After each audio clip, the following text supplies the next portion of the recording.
How many of us in the room would say that we are busy? You would say you're pretty busy, pretty regularly, right? I think most of us would say, man, there's seasons in my life where we're busy, right? Constantly juggling more than what seems possible. And just when your schedule feels set, something new pops up. And usually that something new that pops up is oftentimes out of our control, unexpected, right? And then social media tells us that we're behind, that others are winning, and that you're missing out on these key life goals, and it's overwhelming and distracting, leaving very little for what actually matters most. And so how do we keep our priorities from getting the worst of our time, energy, and attention? If you're taking notes, the title of our message today is First Things First. First Things First. Sam, I need you for a second. I need you to come play a game with me. And I've been seeing this on, the social spaces like Instagram, and I'm not really on TikTok, don't really understand that, and not really much of a Snapchat person, but I've been seeing this and it looks fun, so I figured we'd play a game. And so Sam, here's what I need you to do. You just turned 18 recently, so you're an adult. And I wanted to give you just a glimpse of what adulthood is like.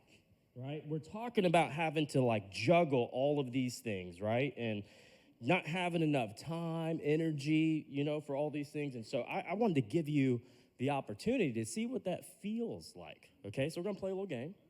And I'm sure you've probably seen this. Do you know what this is? You gotta catch them, right? And here's the thing. Here's the catch, no pun intended.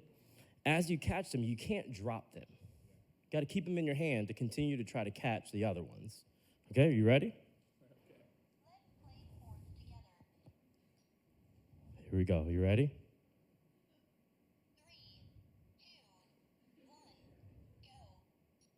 2,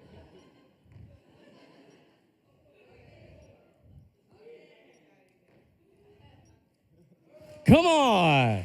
Hey. Welcome to adulthood. You can't catch everything, all right? Now, you did a lot better than the 8:30 did. Don't tell him I said that. He only got one.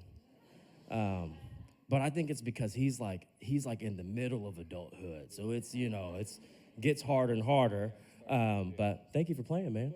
Can we get over Sam? Now,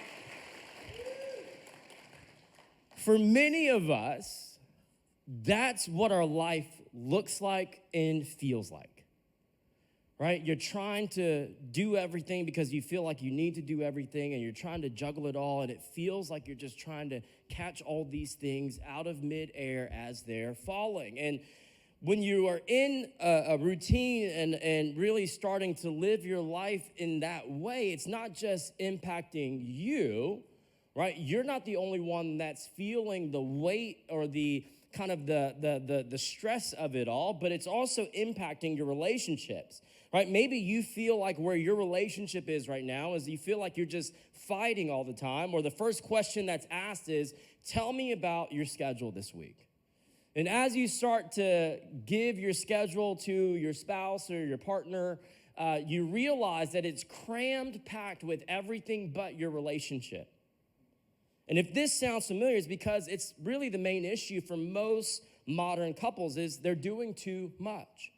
And the reason it doesn't get resolved is no one wants to believe that they're doing too much. Everybody's busy. We love having stuff to do. And we have to support our kids who are all doing 5 to 6 things each.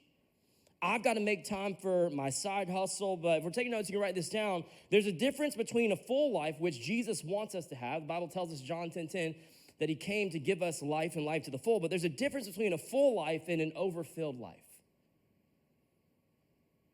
I think many of us think we have a full life, but really what we have is a life that is just filled with way too much. We keep adding to our schedules without subtracting, convinced that we can do it all until we're overwhelmed and disconnected. And society and culture tells us that we should have everything, and so we hustle nonstop, wearing busyness like a badge of honor while our relationships suffer. And we tell ourselves just a little bit more and then I'll slow down, but that rarely ever comes. Just like in the story of Esther, you have a couple who fell in love. Esther and King Xerxes fell madly in love, but a short time later, look at what Esther tells her cousin. Esther chapter 4, verse 11, it says this: all the king's officials and even the people in the provinces know that anyone who appears before the king in his inner court without being invited is doomed to die unless the king holds out his gold scepter. And the king has not called for me to come to him for 30 days. 30 days. Her husband has not invited her to come see him for 30 days.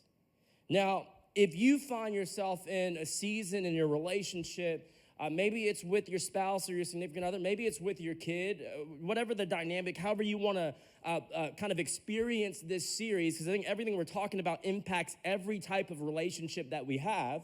But whatever season you find yourself in, you probably find yourself saying things or thinking about things like, man, I can't remember the last time we went on a date. Can't remember the last time we held hands. Can't remember the last time we just did something fun together. Can't remember the last time that we talked to each other without even mentioning our kids. And over time, all of these other priorities start to creep in, and the relationship ultimately gets squeezed out. If you were just to look at Xerxes and Esther, both of them are overwhelmed, overscheduled, and stressed, and their busyness made them reactionary, and the relationship is what suffered. And if you're taking notes, you can write this down. If we can't get connection from each other, we'll find a way to get it somewhere else. If we can't get connection from each other, we'll find a way to get it somewhere else. And I know that our headspace immediately goes to like worst case scenario, right? That it's always gonna end up in an affair, but it's not always an affair. Maybe it's in work for you. Maybe that other thing is social media. Maybe that other thing is fitness. Maybe it's distractions that slowly start to take the space and place of your significant other. It's anything outside your relationship that becomes a substitute for or pulls you away from each other. And one psychologist calls them thirds. And here's what thirds are, right? Thirds, there's two of you in your relationship, and everything outside of that is a third. And I think we all have them, right? We all have a third or multiple thirds. And they're not all bad, but when we don't set limits, they'll kill our connection by siphoning too much of our energy, resources, time, and trust. And so with these thirds in our life, whatever they are, if we're giving them too much time and too much attention, too much of our energy, what ends up happening is that the other person in our relationship, whether it be our significant other, whether it be our kids, they end up getting our leftovers. And so because we've spent so much time and energy and given so much of our attention and the best of ourselves to everything outside of our relationship, by the time we get in front of the person that we're in a relationship with, we don't have anything left to actually give. And so to have a strong relationship, you have to maintain what therapist Stan Tatkin calls your couple bubble. Couple bubble. How many of you got a couple bubble? Y'all like, what is he talking about? Some of y'all like, is that some new like TikTok thing? No, it's not. It's a couple bubble. You're taking notes. Here's what a couple bubble is. It's the exclusive boundaries and agreements that hold a couple together and insulate their relationship from outside forces, right? But Stan Tatkin didn't come up with this. It sounds a lot like an ancient Jewish wedding custom dating back to the book of Exodus. And in that time, what they called it was a huppah. I know you're like, what is he coming up with these names? Couple bubble, now we got huppah, okay? And if you've been to a wedding at all, you probably have actually seen a huppah. You just didn't know it was a huppah. But I believe I have a picture of it on the screen. Here's what a huppah is. It's a small canopy that covers the couple during the ceremony, symbolizing God overseeing their union and the new boundaries separating them from the world. They were to protect it, prioritizing a healthy connection under God. And so in the New Testament, Paul emphasizes that even without the canopy, we should still live by its principles when it comes to marriage or really any sort of relationship. And just to give you guys an example of what this kind of looks like, right? Boundaries and a huppah. So one of the things that maybe gets overlooked in what we get to do is, whenever there's like a 3-day weekend, right? We don't really get to experience the 3-day weekend because we're here on Sunday. And so one of the conversations that came up with that me and Tess had maybe about 6-7 months ago was that feeling of like, man, like I can't remember the last time we just enjoyed a 3-day weekend, because we could enjoy a 3-day weekend because there's always Sunday.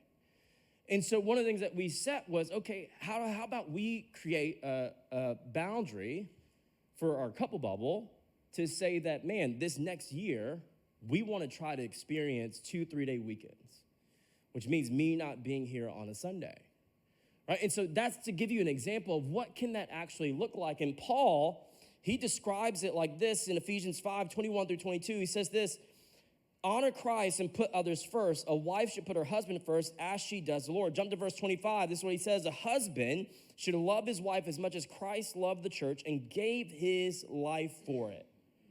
Put each other first, even if it means sacrificing anything that interferes with your relationship. Hobbies, jobs, kids. Some of y'all are like, I can't wait for my kids to not interfere with my relationship. Go ahead, yeah, gone, right? Kids, parents, right? In-laws and dreams all take a back seat, and none of those things are bad, but if your bubble or if your huppah is too crowded, there's no room for the two of you. And what's happened is, for many of us, there's so much stuff in our huppah that we're actually being pushed further and further apart from each other. And can I tell you, you don't really realize that it's happening, but there's just this subtle distance that over time gets created because you feel like you're just in the routine of life, that you're in the rhythm of life. And this is what normal life is like. And here's a question for us to wrestle with. When's the last time you sat down and took inventory of everything outside of your relationship that takes energy, resources, time, and trust away from your relationship? And no matter the era or place, from ancient Babylon to modern America, every couple must divide and manage 5 key areas together. I want to give those 5 things to you. And when we talk about these 5 things, you're going to be like, yeah, duh, I already knew that. But are you managing it? It's one thing to know. It's a whole other thing to actually manage it. If you're taking notes, the first one is home, right? So who does the laundry? Who does the dishes, the cooking, the grocery shopping, and the lawn mowing, right? I talked about last week of me taking some weeks to put some meals together, and I gotta be honest, last night I made a meal, and as I'm putting it together, and Tess is helping me by the grace of God, as I'm putting it in this pot, I'm sitting here in my head thinking, this doesn't look right. Like, there's no way this is gonna taste good. Like, I'm gonna just throw some ingredients out that all went in a pot. So there was pasta, there was water, chicken broth, olive oil. What's that sauce with the W? It's impossible to say. Worcestershire. Some of that, right? It called for tomato paste. We didn't have tomato paste, so then I'm Googling what's an alternative when you don't have tomato paste. The first one that I saw was soy sauce, which sounds interesting, but we decided to put it in there. So you put the soy sauce in there, salt, pepper. It didn't look good, right? So it says put all this stuff in a pot, bring it to a boil. Pasta's in there already. And I'm just like, man, this is weird. So then once that gets done, you add some shredded chicken into it, which we had already cooked. And then this is where things get a little even more interesting. Then you're supposed to throw in some Greek yogurt and dill. I'm telling you, doesn't that sound, it sounds gross, right? Some of y'all are like, that just sounds like a strange combination. By the grace of God, it tastes good.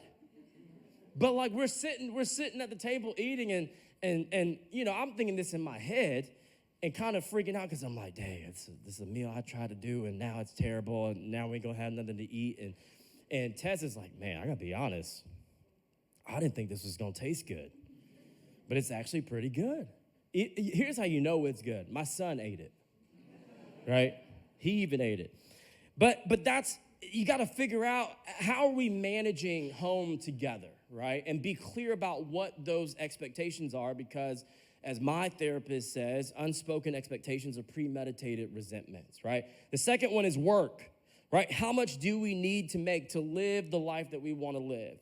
Who's gonna work and when? Whose career takes priority? And what are we willing to sacrifice for one of you or both of you to get ahead? Number 3 is kids, right? Who makes them breakfast? Who makes them lunch? Who takes them to school? Who helps them with homework? Who shuttles them to practice, schedules the orthodontist, and comforts them after a breakup? Number 4 is surprises, right? What do you do when the unexpected happens? What do you do when the water heater breaks? What's the plan when dad has a stroke? What's the plan when someone backs into the car? What do you do when the grandparents drop in unexpected for a visit?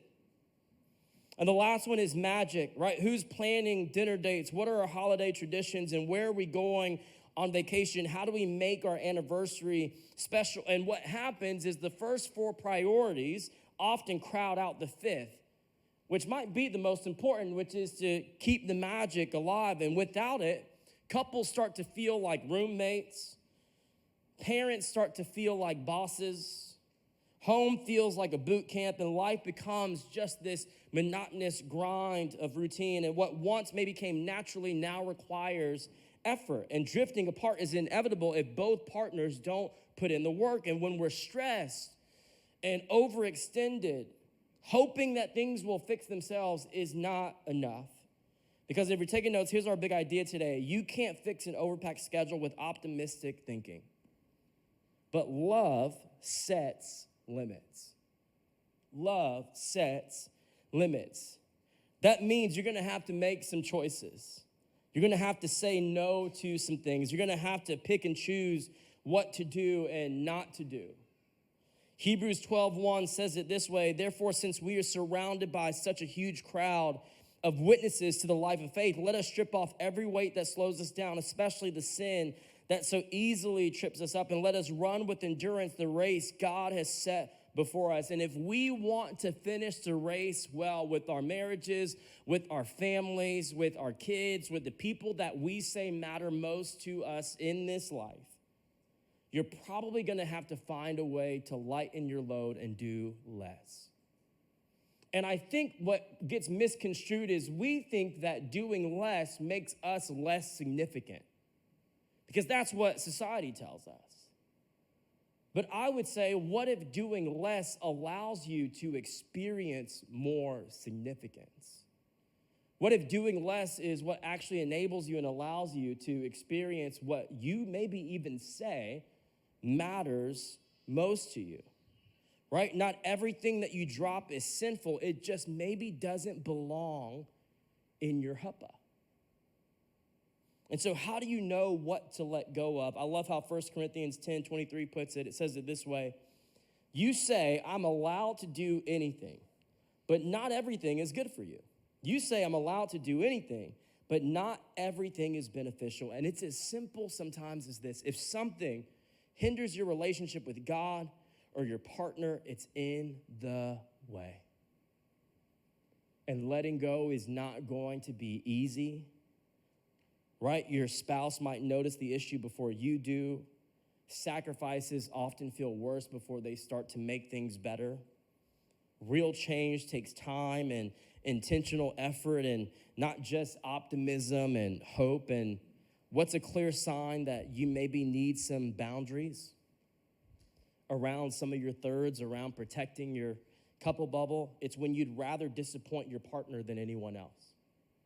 The moment you feel comfortable disappointing your partner or disappointing your kid or disappointing whoever it is that you're seeing this series or hearing this series through, the moment where you rather that happen is maybe a clear sign, an indicator that, man, I gotta figure out how to set some boundaries. And so here's the challenge for us all this week. If you're taking notes, you can write this down. List your thirds. Right? All the stuff outside of your relationship that's maybe taking your time, energy, resources, and trust. Rate the impact they're having on your relationship. And then think about new boundaries that you might need to put in place. Right? Look at what Paul tells us in Ephesians 5:15-17. He says, so be careful how you live. Don't live like fools, but like those who are wise. Make the most of every opportunity in these evil days. Don't act thoughtlessly, but understand what the Lord wants you to do. And what God wants us to do is he wants us to prioritize relationships. He wants us to prioritize him, our relationship with him, our relationship with our spouse, and our relationship with our kids, our family, and our relationship with the people that he's placed around us to care for us, to move us towards, to being closer to him, being more like him. But staying connected takes intentionality because our culture pulls us apart with distractions, and something that might help us continue to move towards what Paul is encouraging us to do, which is to live wisely, is to simply filter your schedule through this question. Does this benefit our relationship right now? Right, so if you were to look at your calendar this week and say, okay, here's some things that I have to do, right? There's no way around it. Here are all the things that I have to do. I'm sure there's also a lot of things that you don't have to do, right? Maybe there's some things that you say you have to do, but do you have to do it? And the question that might help you filter it is to say, man, is this gonna benefit my marriage this week? Or can that meeting be pushed to next week? Right, is going to do that thing that I love to do, is that gonna benefit my relationship this week? Right, is going to play golf on Saturday gonna benefit my marriage? Some of you are like, yes, it is. Yes, it is. That's what my wife wants, okay? But it's a simple way to just filter through the things that we are doing and to say, what's the most beneficial thing? And again, however you're looking at it through the lens of this series is to say, man, is this on my schedule? Is that gonna benefit my relationship with my kid given where we are right now? Right, or is that gonna benefit my relationship with my parent given the state of where our relationship is and where I want it to be? Is this gonna benefit my relationship with this family member that I'm trying to get closer to, or this coworker that I'm trying to strengthen our connection? However you wanna see it, that's the question to ask, right? In Esther's story, she and the king haven't connected in 30 days. She approaches him feeling completely disconnected and unsure of her place with the king until he lovingly says this. He says this in Esther 5, verse 3. It says, "Then the king asked her, 'What do you want, Queen Esther? What is your request? I will give it to you, even if it is half the kingdom.'" Whew, half the kingdom. Now, wives, don't go home to your husband saying, "Did you hear Esther 5:3? I think that's my life verse now. I might get that one tattooed on me or put it somewhere in the house where you can't miss it," right? That's not the point of it. The point of what I think is so powerful about what King Xerxes is trying to communicate to Esther is, as important as the kingdom is, because he takes his responsibility seriously, what he's making clear to her in this moment is that compared to you and our relationship, this whole kingdom is just a third. It is not as important as me and you. And so if you think something is cluttering or creating chaos under our huppah, say the word, Esther, and it's gone.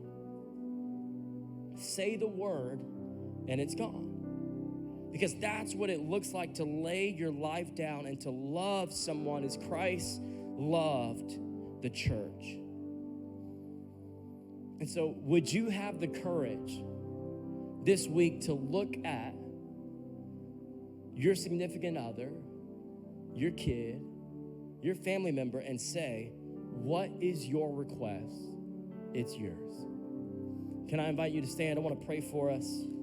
Jesus, we love you. We thank you for who you are. We thank you for what you've done and what you're doing. As we take a moment to leave slowly this morning and reflect on what we've heard and how you might be speaking to us, I pray, would you just bring clarity, make it clear to us the things that are outside of our relationship that might be cluttering and taking up space, such delicate and significant space in our huppahs, in whatever relationship we're seeing this series through. And as you bring those things to mind and give us that awareness, would you give us the courage to do the hard thing, which is to say no to some things that maybe we want to say yes to, but we know it's not the most beneficial thing for our relationship right now. I pray that as we pause and reflect, I pray, would you speak to us?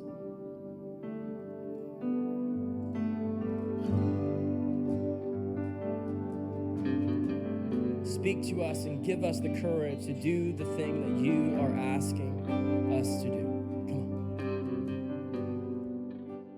South Hills Church, I just want to take a moment and say thank you for watching our service online. Whether you're watching it for the first time or you're watching it again because you enjoyed the service so much from the weekend, I'd like to take a moment and dive into our giving. Every week we give people the opportunity to give back and give to the local church so that God can continue to bless your lives and bless your finances. Here at South Hills, we believe that everything comes from God. We believe that He's the one that chose us and brought us into this world, gave us our gifts and talents and abilities. And I just want you to know that when we give, we are giving back what God has already given to us. If you've ever seen any of our envelopes at a South Hills campus, you'll see on there that it says, every week at South Hills, your generosity is giving people the opportunity to live a better story. And there's a scripture on there in Matthew chapter 6, verse 21 that says, where your treasure is, there your heart will be also. So I want to encourage you today to click down below and set up your giving, whether it's for the first time or whether you're doing reoccurring giving. We have 4 ways to give here at South Hills. 1, you can do it in person at any of our campuses through an envelope. Or 2, you can actually text any amount that you would like to 84321. And the 3rd way is to download our Church Center app. I encourage you to do this one because a Church Center app gives you opportunity to stay connected with our church and your campuses. It's a great tool and resource for you to know what's going on. And the 4th way to give is to give online. You can go to southhills.org/give and you can set up your giving there. Whether you're a guest of our church or whether you are a member of our church, or whether you simply just like to watch our services, I encourage you to trust God with your finances so that He can bless and anoint your finances, and you can be trusting God in this journey of living life to the fullest. I love you, and thank you for watching our online service today.